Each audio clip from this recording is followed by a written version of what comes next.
Connor. Suitcase emptied. I walk to the sealed window, stare at the glistening world outside, buried in snow. Glare threatens my eyes, but I don't turn away. I like it. Up the hall comes deliberate footsteps. Suddenly they stall at the door, and the door creaks open.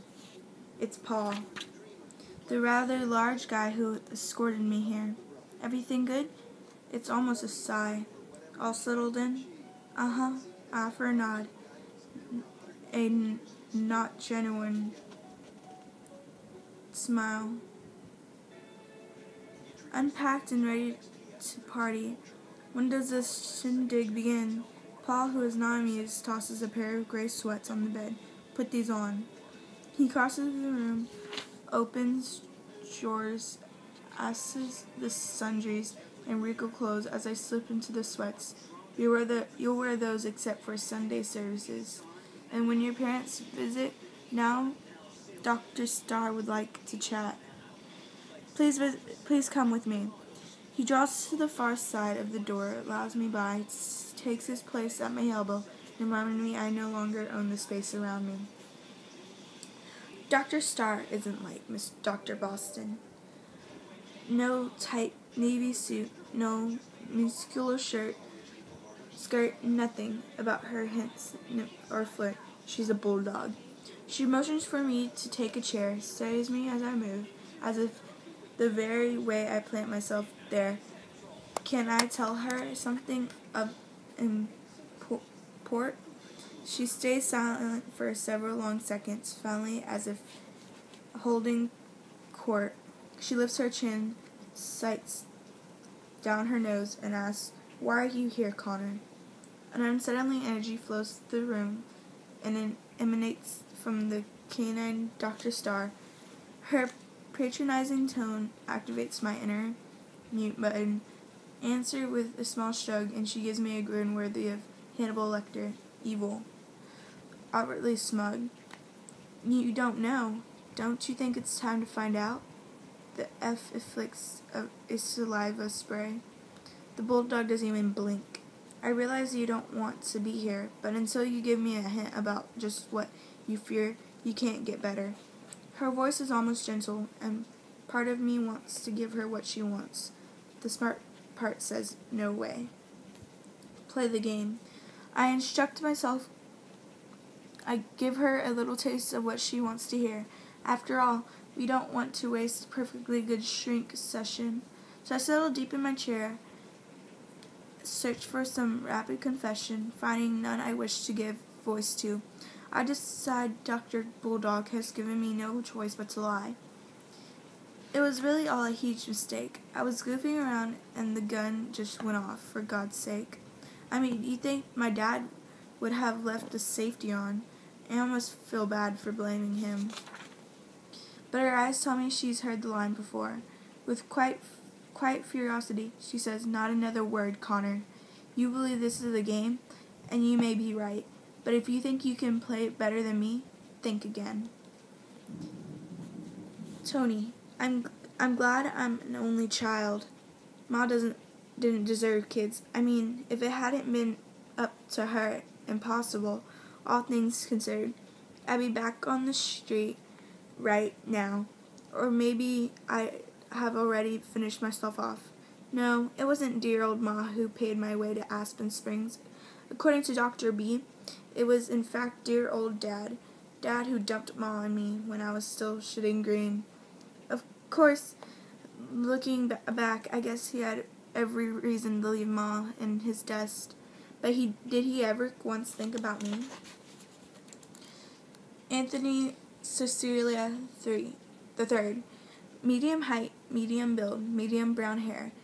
A medium chip off the block, where was medium dad all that time. Dr. B says he lives at Tahoe, has his own insurance office, makes decent dough. Mom never left Reno except when she was working out at the ranch near Dayton. Ranching hookers. They do that in parts of Nevada. Funny. If it wasn't so sick, did Dad know? And what made him decide he gives a damn about me now. The clock reminds me it's time for group. I open my door, nudge my hand into the hall. A faceless voice shouts, "What's up, Cecilia? May I go to group, sir?" Stay polite, earn 10 points. You may. Don't get lost along the way, though. Old joke, not funny. Still I chortled and say, "I'll do my best, sir." You know how confusing these halls can be, though. Yeah, follow the yellow line to the classrooms, white to the dining hall, the blue one leads to the conference rooms. Mommy Longlegs waits, Black Widow style, in room C3. Most guys would call her a fox, I guess, but to me she's all spider, poison stashed, and hidden fangs. Yes, Dr. Boston's questions sink clear through flesh into bone. She's after marrow, but she hasn't managed to get much of mine yet. Funny thing, no one but me seems to recognize how her Barbie doll act covers up a real lack of charm. She's a user, same as everyone here. We gather to room C for conference 3. 6 crazies looking to unload or thinking of ways to avoid it. There's Psycho Stanley, 300 pounds of loaded gun, who tried to off his little brother. Yeah, he denies it, but wonder how Daddy's annex got mixed into Junior's milk.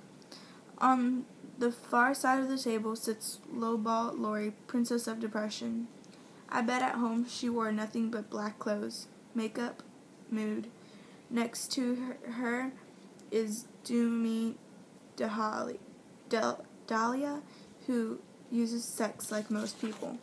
Use money. I heard she tried to put the moves on Dr. Starr even. Yuck.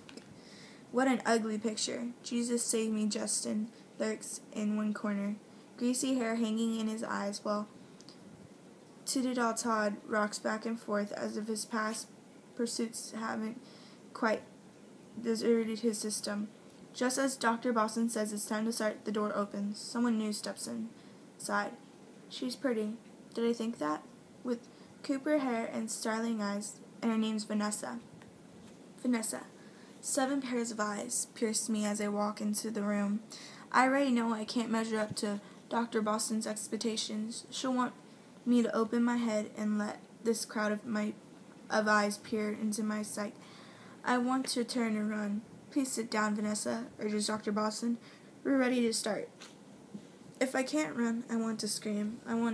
But I can't find my voice hidden somewhere in the indigo sea that has swamped my brain. Blue, blue, deep, dark blue. The blue that fills me with desire. The desire to find a small sharp blade and watch blood run red. Vanessa, Dr. Boston's voice swims down through the blue, disturbs me enough to set my feet in motion. The eyes follow me as I sit beside the guy with the most startling eyes of all. Round, dark eyes with gold flecks. Eyes that look like they've glimpsed behind the gates of hell. So why are his eyes the only ones mine wants me? I can feel the girls taking measure, and part of me wants to turn and offer my own assessment. The bigger part is consumed by blue. Hey, Vanessa, I'm Tony, says the guy with hellfire eyes. I would have expected a deeper voice from someone who has shaken hands with the devil. And why do I think that? He seems friendly enough. In fact, he's the only one in the room who bothers with introductions. The others sit staring in impassioned silence. Tony glances around the room. What's up, people? Usually you won't shut up. Now you've got nothing to say just because a pretty girl walks through the door? Well, that woke them up. Everyone looks simply stunned, including Dr. Boston. Is it because I'm anything but pretty, or a less likely reason? The guy with dish rag hair finally opens his mouth. I thought you only thought dudes were pretty, Cecilia.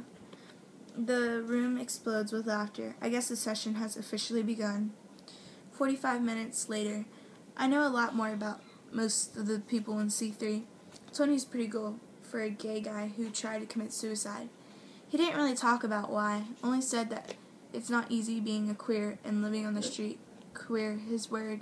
To me, it means strange, but he doesn't seem near as strange as Justin, who expects Amagon any second, or Todd, who lost a few too many brain cells to crystal meth. Or Stanley, who's a total lunatic. I mean, he spoke at length about torturing insects. I tied their wings and tore off their legs joint by joint, watched them crawl in circles like little lost infants until they decided to die.